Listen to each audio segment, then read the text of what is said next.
have been through. I mean, what's your point of view? Hey, how you doing? This is Tom, and this is Tom's Radio Room Show. And I wanted to show you this thing. I went to a Hamfest this past week. I got a ride there, and the gentleman wanted to go on a Friday because he couldn't go on a Saturday. So I said, sure, I'll go with you. Typically, when Hamfest are on like a Friday and Saturday, and even a Sunday, typically a Saturday is the best day. This is a small Hamfest. I think they have it maybe twice a year. And so we went on Friday, which is when I'm not going to say dealers. They're not really dealers when you think of a manufacturing company. They're just people that go to Hamfest and go from Hamfest to Hamfest with stuff to sell, junk to sell. So mostly that's who was there. Were a few locals that were setting up for the Saturday Hamfest. So I went around in the morning, didn't find anything. I'm of course looking for stuff to review on my show, or even stuff for myself. And the friend I went with, and we got there about noontime. I think they opened at 9 for sailors, or people selling stuff. It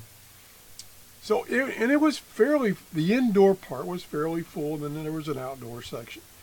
And so the plan was he was going to set up his stuff and stay all that day, and then we would come home and not go on Saturday.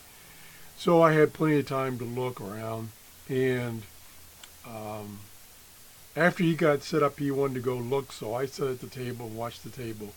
And then a couple hours later, I thought, oh, I haven't found anything, so I'm going to lower my standard and see if I can find anything.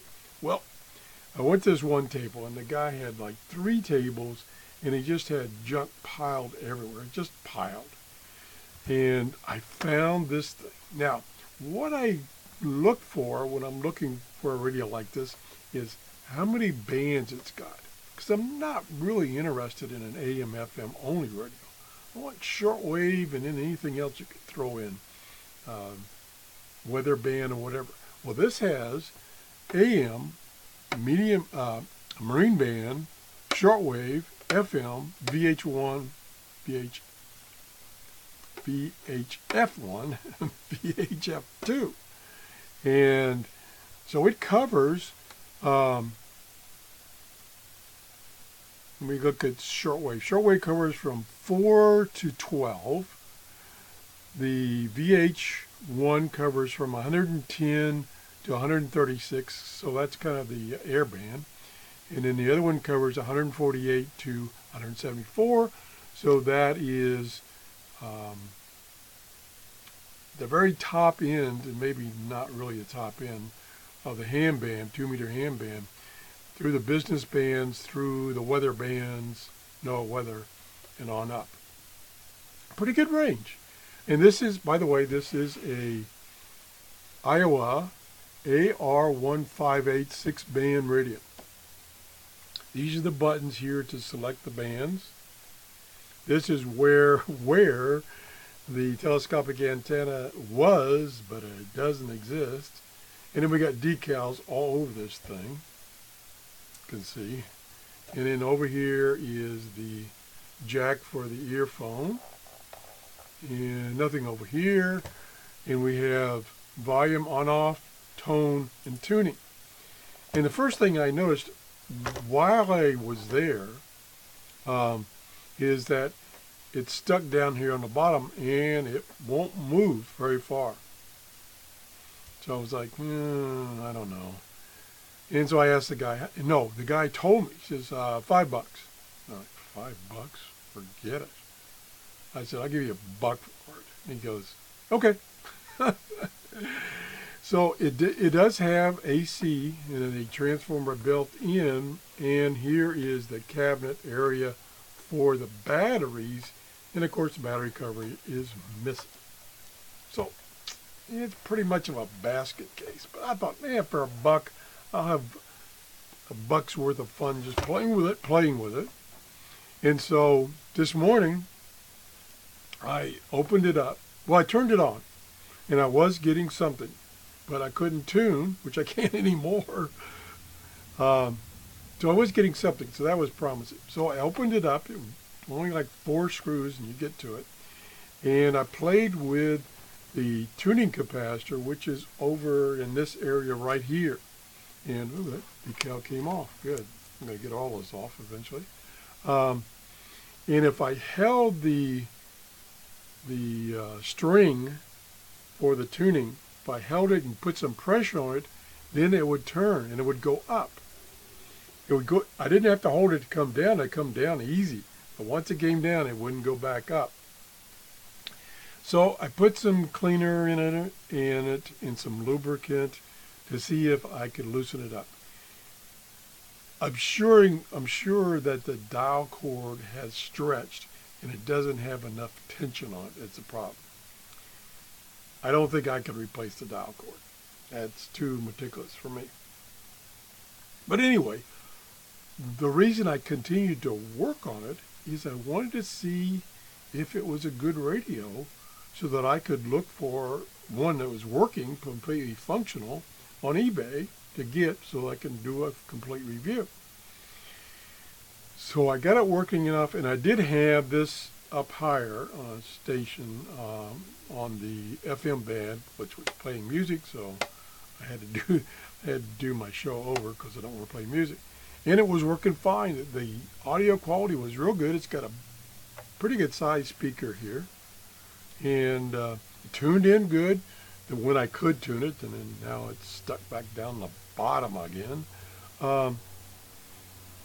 So this is definitely a radio I'm going to look for. Now, I did do a little research, and the website Radio Museum, where they have old radios for sale. Unfortunately, most of the radios on there are in great shape, but they're really expensive. This particular radio was used was $100, and then it had some little caveats, and I'm like, okay, I'm not going to touch that one. So I'll put it on my eBay search list. You can do a search and then say save the search, and then every morning or every day you can have it do a search for you and give you the results. So that's how you can find things on eBay. So I think this is one to get. Multiple bands, audio quality was good. While it was working, the tuning was real smooth. Now it doesn't work anymore. I'm going to take it apart again, try one more time, see if I can do anything to tighten up that dial cord. Don't think I can. Anything easy short of replacing it. Like I say, it is AC/DC, so you don't have to use batteries if you don't want to.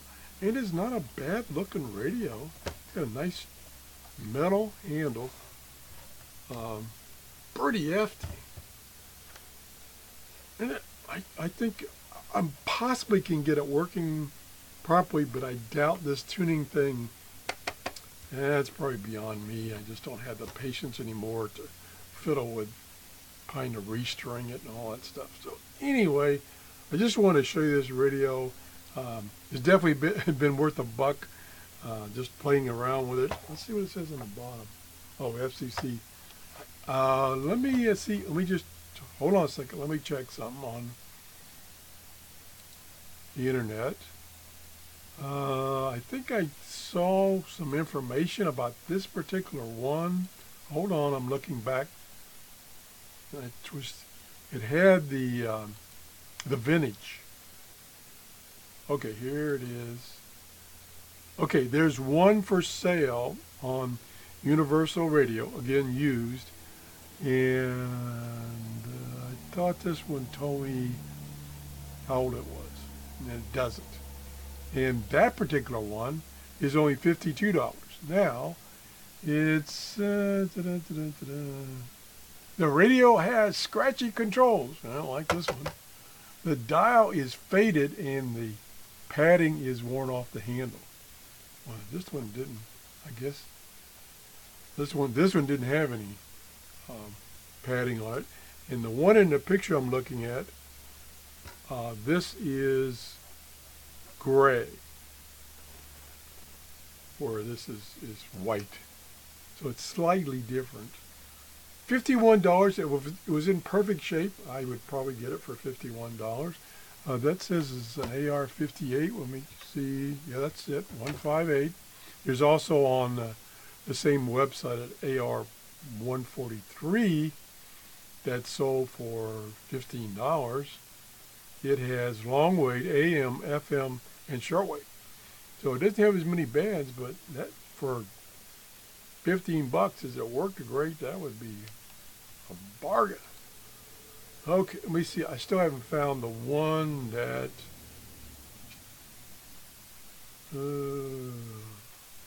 thought one of them told me the vintage. Here's hold on one second. Here is an AR-158 on eBay for, where in the heck is there's no listing. That's interesting. See more. Okay, see more. All right, see less. It doesn't tell anything.